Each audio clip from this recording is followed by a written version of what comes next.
Need more leads? On today's episode, I'm going to show you what I do to get more leads than I can poke a stick at. How old are you going to be before you start to experience life like you want it? I want to tell you right now, whether you like it or not, there is a better way to do business. Hi everyone, welcome to the Business for Builders podcast. My name's Max, I'm your host. I'm the president and CEO at Smith & Sons here in Canada, and I'm the ambitious founder of elitebusinessadvisory.com, where I specialize in customized coaching for general contractors and builders. Great to have you in the house with me, whether you're in podcast land or YouTube land. Great to have you along. Might have said it before, if you're driving down the road, at the gym, on the treadie, at the hardware store, what have you, you've probably figured out by now, if you've been with me for the longest time, that I'm really enjoying these whiteboard sessions. I hope you are as well.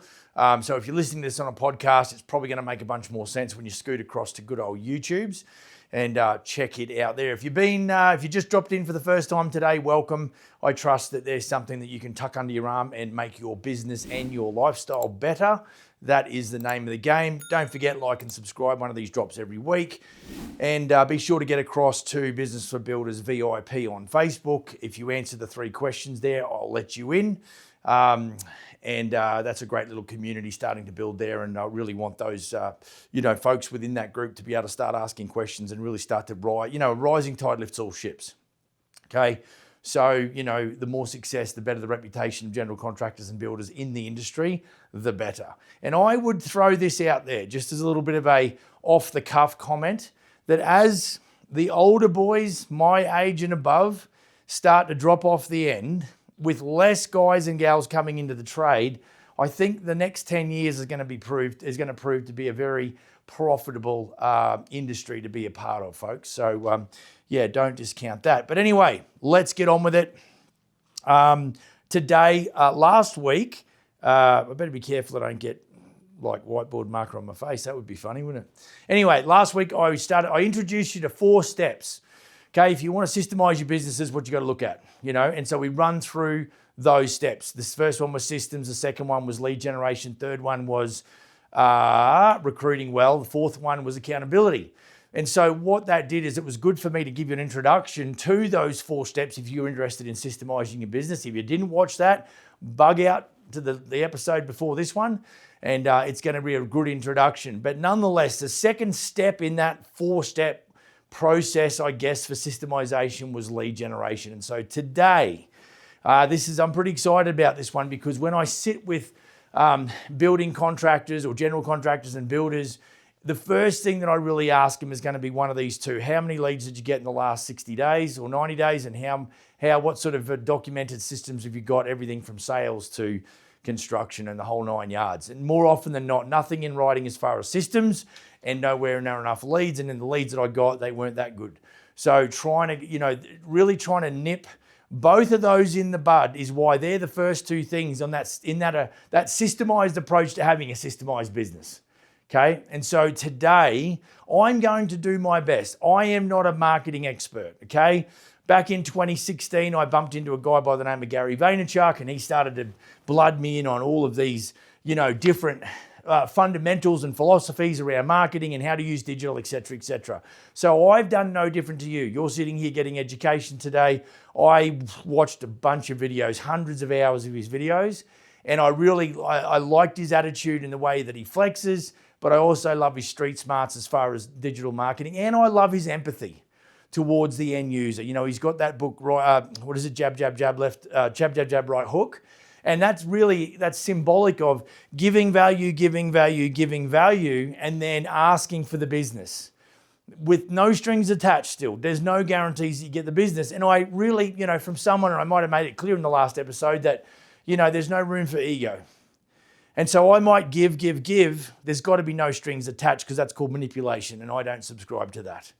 If I give value to you, and I don't get anything in return, such is life. However, the universe, karma's a thing. So I will get I will get what's owed to me eventually. It's just I've got to hold the faith and keep doing what I'm doing. So On that note, the fact that you now know that I'm not a marketing expert, I'm just really giving you a bit of an idea and understanding of how I view things in the marketing, branding, and lead generation world.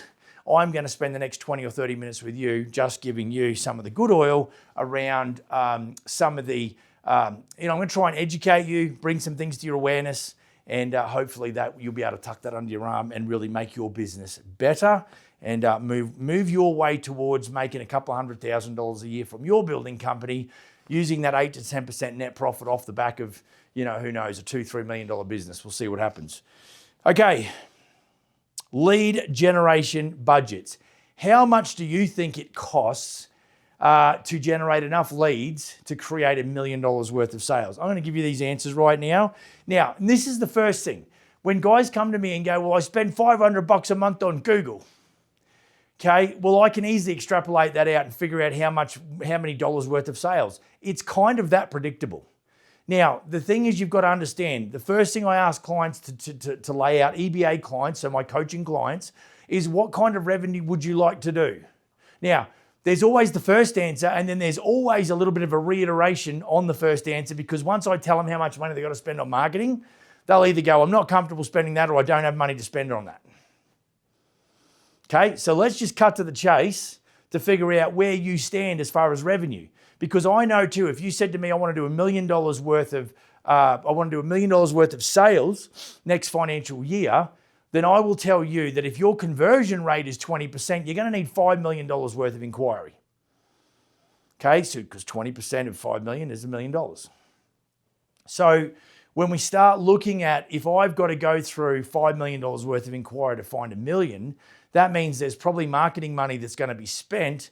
And then we start looking at things like CAC and CPL and ROAS to figure out, is our marketing message doing its job? Okay, but let's not get ahead of ourselves. Right, so on average, what we're talking about, to create annual sales of this much here, you're going to have to invest somewhere between 1 and 3% annually per annum, if you want to achieve these. Now, if you want to go beyond those numbers, sure you can.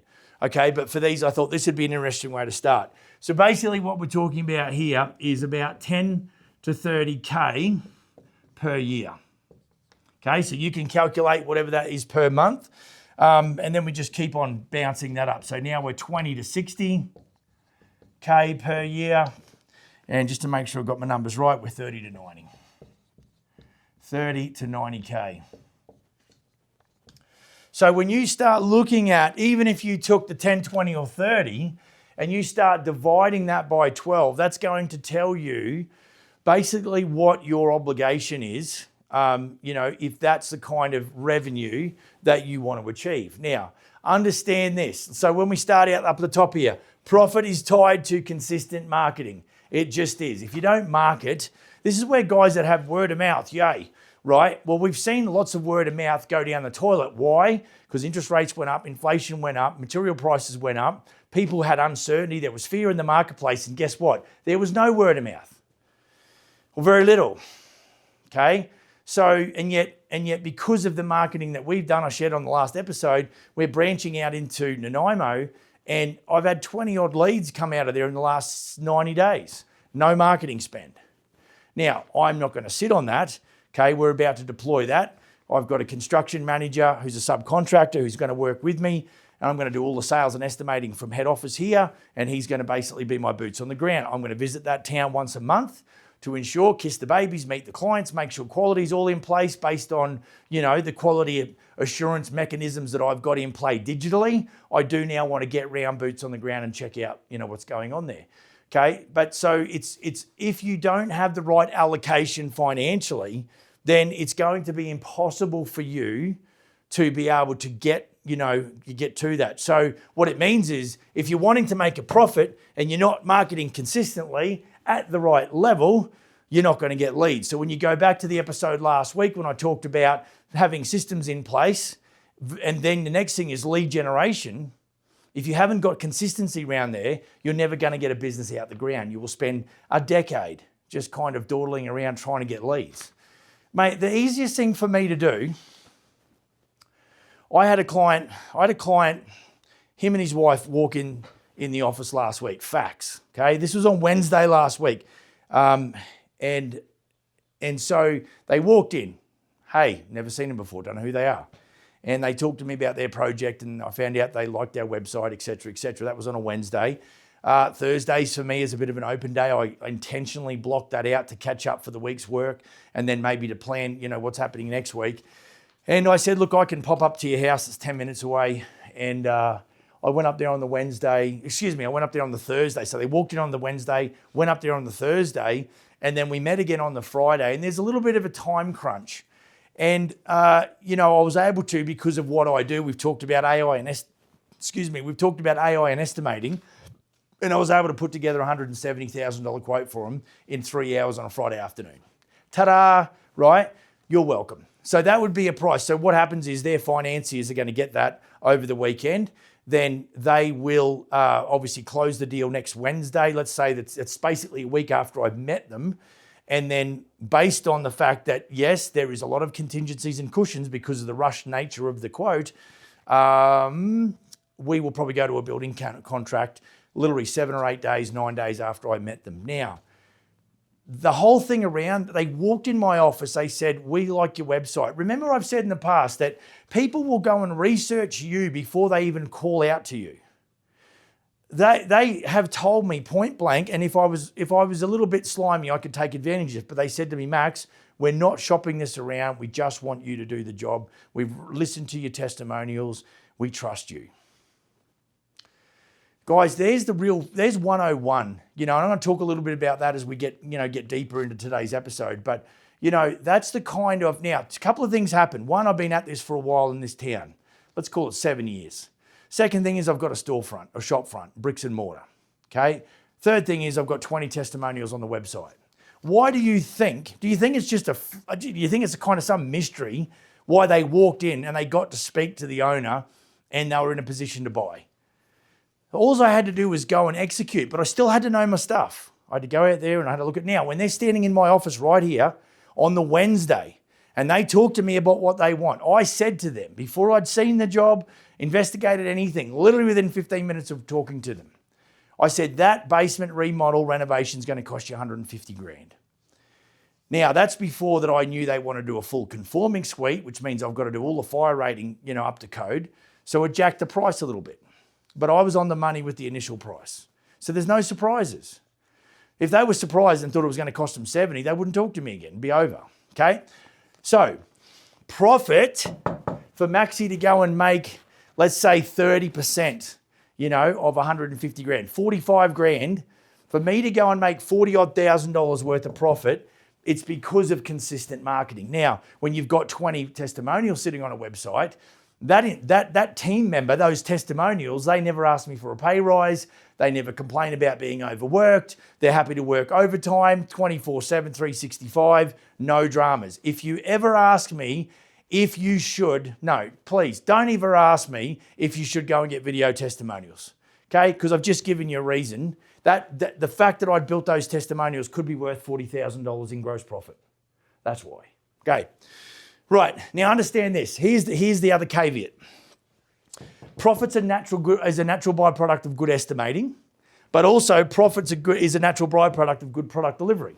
So if I go and win the job and I've estimated badly or I've missed something, that's going to compromise the profit. If we win the job, there's good profit in it, but my old mate Jed doesn't go and execute well, drags his feet, makes a big error, costs us some money, eats out of our profit margin, then we haven't preserved the profit, in either of those cases. And so it's a bad day. Doesn't matter how good our marketing is. Do you understand? Okay, so there's no guarantees here. Everything is interdependent. Everything leans on each other. Everything is very important to each other. Okay, got that sorted. Right, so let's get after some of this. Establish your marketing goals, okay? So pretty important here that we figure out what we can afford as a monthly spend. Now, I wouldn't say what can you afford for the next 3 months, okay? This is not like spray and then pray. This is not what we do. We continue to market. It's like we continue to pay our electricity bill. We need to not go and say marketing is optional, let's not pay it, this year or what have you. Now, if you hit, the only caveat on that might be if you go, Max, I've done $2 million a year for the last 2 years, and I've got so many leads that I think I'm just happy to having a $2 million business, then you might be able to take your foot off the gas, but you would need to be watching your inquiry levels and monitoring your project start schedules and looking at how much work you're quoting on this month and the next month and the next month to be able to forecast 6 to 9 months in advance to figure out if there is any spots in that trajectory that is going to have you dipping, okay? Where you're not going to be able to hit minimum your break-even point or better that you hit your preferred monthly billables, okay? So that's just stuff to think about. Right, so we've got to make sure we know how much we're going to spend here because it's got to be consistent. That's what we talk about here. Consistent marketing creates the profit. As long as our estimating is good and our product delivery is good, then this should all tie together. Okay, the next thing is that develop a tactical marketing plan. So it's going to be a mixture of organic and paid, right? And so I think sometimes, and I hate this, it makes me puke in my mouth when they go, I'm going to go and do a Facebook ad and it's got massive right hook. You know, call us today for a free quote. Like this is going to be a fairly emotional episode because this comes from years and years and years of listening to Gary Vaynerchuk, because we just have this entitled thing because we spend money on advertising, people should pick up the phone. Now, this is the precursor to this little spiel this section, this part, is that people do business with people they know, like, and trust. Now, even though that couple that walked in my reception area didn't know me specifically because I've been the franchisor and the corporate CEO and I've not been retail facing as much, they didn't recognize my face. But now I'm the only operator, the only Smith & Sons operator in this town. I'm going to go back to marketing and I'm going to be the face of Smith & Sons in Vernon. And probably Nanaimo if things go well down there. Okay? So that when they walk in the office and they've seen the testimonials and they see my face and they've seen it on, Facebook or whatnot, Instagram, and they walk in here, it's just like they know me. So there's this level of trust now. The wall of distrust is up so high. Okay? And it makes it hard for you and I to break through. And if we keep the way to not break through or to reduce or to have that or lower that wall of distrust, the way to not lower that wall of distrust is by right hooking the crap out of them with all of these call to actions. It's garbage. They don't trust you, bro. They don't know you. They don't know if they want to work with you. That is for sure. So what you and I have to do is we have to build a digital reputation and build relationships with our prospective clients digitally. Okay? So this is why there's a balance of organic and paid. Because everyone goes, well, if we're going to pay for ads, I'm going to go right hooking the crap out of them. Okay, so here's what I do. Go and put something out there organically. Matter of fact, put lots out there. I'm going to run through a little bit of a plan here. I'm going to put stuff out there organically. Watch how it behaves. Whatever resonates with homeowners in your neck of the woods, that is the content that I might pull back in and go, you know what? We're going to run this against an ad and put some money to it, and we're going to have a learn more button there. There's just going to be something else there that's a little bit more mild. We're not going to do a 19-year-old dude move on a Saturday night to try and pick up. It's not what we do, guys and gals, okay? Lose it. Start thinking more. You want your business to be here in 5 years doing 3 million? Right, well, today it starts with you talking to your marketplace about who you are and what you do. So the first thing you're going to think of as you are doing this organic or this paid advertising, the strategy that's going to come into your head. What do we got next here? Right, so we're trying to develop a marketing plan, and then we're talking about lead gen strategies. But we go back, so what we're trying to do here, the strategy would be identify the problem. When I'm thinking about how do I go about creating content, identify the problem, okay, present or provide a solution, and then show the results. Now, the first two are pretty easy. Right? Identify the problem, provide a solution. But how do I show the positive outcome of doing business with your building company? Well, in my case, there's 20 testimonials that do that, which is why we end up with people rocking in here ready to make a decision. Okay, I hope you're taking notes. I didn't actually write that on the board. I'm not going to either. Okay, so what would I recommend? Okay, so I'll slow down a little bit. And I don't have any room on the board here, so I'm not going to write it for the sake of time. Okay, but just if you, again, I think I said this last week, if you're on podcast and you get stopped at the hardware store or the snack bar or freaking the gym or wherever, hit those 3 dots and save this episode. Come back to it later, or jump on Business for Builders YouTube and get to this episode number. What is it, Dom? Episode 239, right? Okay, right. So if I was going to go and put content together, what is the biggest challenge for you and me as business owners and building company operators is setting aside the time to put the content together. Now, I'll let you know that more often than not, this podcast is being shot at head office here in Vernon on a Sunday afternoon, because it's just the time that works for my videographer and me. It just seems to be something that works for us. Now, what I'm getting at is that for you to shoot the stuff that you need or design the stuff, we could just quickly pivot away for time allocation. So time blocking, marking the areas within your weekly calendar that help you get shit done. It's one of the first things I also do with Elite Business Advisory clients is to talk to them about, okay, I want you to do a 30-day audit on your time. Where are you investing your time? What does your calendar look like? You know, I have to do this. Whenever we work out a time that we're going to do these podcast shoots, it goes straight into the calendar. You know, if I've got to pick up a kid from school or from work or whatever, I put it in the calendar because I need to be able to make sure that I don't forget, and B, that I don't have anything else that's going to overlay that or is going to overlap on that and get in my way. I've got to organize my time. Gosh, okay, so in that vein, what we want to do is we want to set aside time where we can actually I'm going to give you this is not a content calendar, okay, but it's an approach, okay? So here's what I want you to do. Pen's ready. Okay, so what we're going to do is we're going to put together 12 blogs. Now, you don't need to go 12 blogs, one a month, okay? So I'm talking about putting together a year's worth of content, okay, in a couple of sessions. Now, the challenge is finding a good videographer person that can help you with all this, but that's going to be something you'll have to figure out. So here's what I would do. Here is the laundry list. This is the dot points, the things that you'll need. You're going to need, for the year, 12 blogs, one a month. You're going to need 12 educational, informational, or entertaining videos, one a month.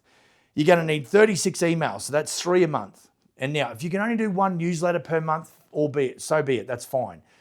Side note, I hope you've got a CRM of some description where you can import all of those contact names that come into you via your contact form and even over the phone, so that they can go into a database so you can then turn around and nurture those relationships. That's how people get to know and like and trust you as well. So there's like 1 to 3 emails a month. So it's 12 to 36 emails, and then 180 social media posts, which is about 15 a month or 3 to 4 a week. So now that's a guide, but I think that if you're serious about putting this together and you've got some baseline money here to go, then that would be the framework that I would start thinking about. And again, we use AI and we can put this together pretty quick smart, but what it takes is the very thing that you can't buy back, and that's your time. This is why you've got to get that calendar out, and I just use a G Suite calendar and I run my life around that, and I make sure that every minute of my week is accounted for. The only time where there's gray area, literally gray, like G Suite gray, is probably Saturdays. Like today, the podcast was blocked out. I knew we were going to need 2 or 3 hours to do this. Okay, right. So that gives you a bit of an overarching understanding of sort of what's happening. Right, lead generation strategies. Obviously, digital, sponsorship, decals. People say to me, Max, if I just decal my vehicle, should I do that? And I'm like, yes. Well, should I then do, should I do organic and digital paid ads? Yes. Should I sponsor a local BMX club like we do? Yes. As much as you can, this is what you've got to do. So the entry level is 10 grand. But really, it's probably higher than that. I know. Here's a little bit of a side note as well. Lots of side notes. I know this.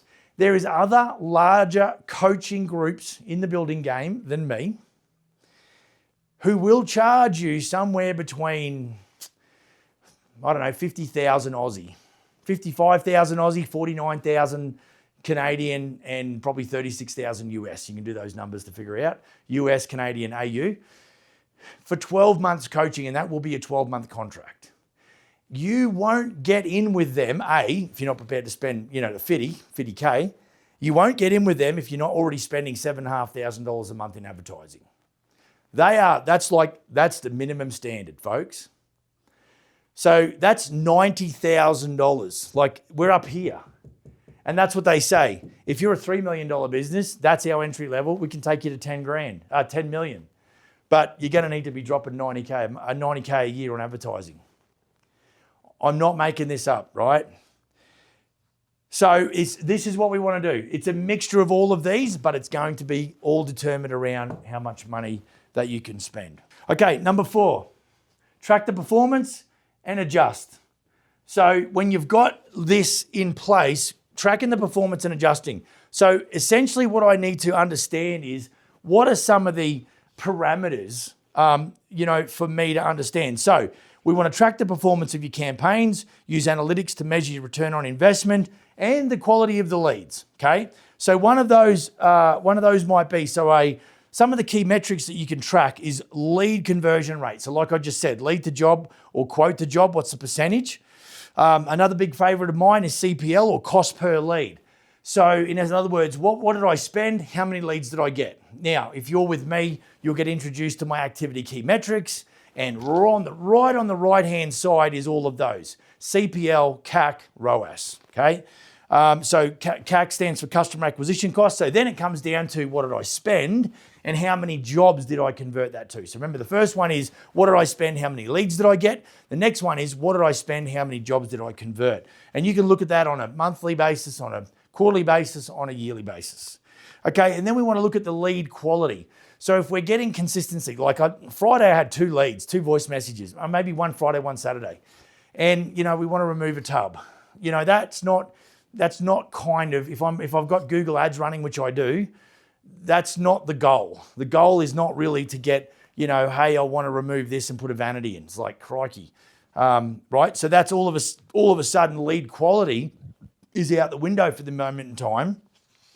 And I've got to track that data as well. Okay, set marketing agency accountability measures. All right, this is a good one to finish on, because you and I are not marketing agents, and we're not marketing gurus, and we've not been trained. We build houses for a living. So just like we don't do plumbing and electrical, we shouldn't, but let's say we don't, we need to get electricians and plumbers. At the same time, we can do our own marketing, but I think it's probably, when you're at this level here and you're spending $7,500 a month, you're going to have that outsourced to an agency. So if you do venture into the world of agency recruitment and you are full of fear and trepidation, which I would be too, here are some points to help you keep marketing agencies accountable.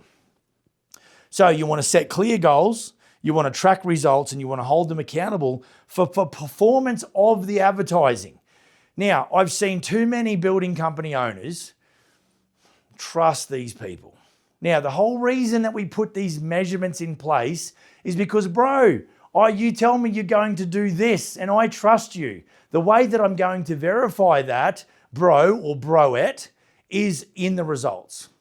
Because there's too many times where agencies will go, well, we're doing our best, and they lead us up the garden path and spend all our money, and then they apologize profusely when you and I go batshit crazy and fire their stupid ass. So I think when you are talking about, bringing in an agency, you go back to the 4 steps that I outlined last episode, where one of them was recruit well. Okay, and so when you're talking about going, I need to, staff my weakness or recruit to make up for where I have not got the skills, we can't just recruit blindly. We've got to recruit well, and then we've got to maintain accountability. Okay. Set clear goals. Right. So a couple of the KPIs to point out to marketing agencies when you sit down. And this is what I would ask you to do as well. Again, AI is where it can help. It's a leveraging tool. It's your co-pilot. You could go in there and say, I've got $10,000 a month to spend in marketing. I am going to interview 5 marketing agencies. I know it's important that I set clear goals and track results to hold them accountable.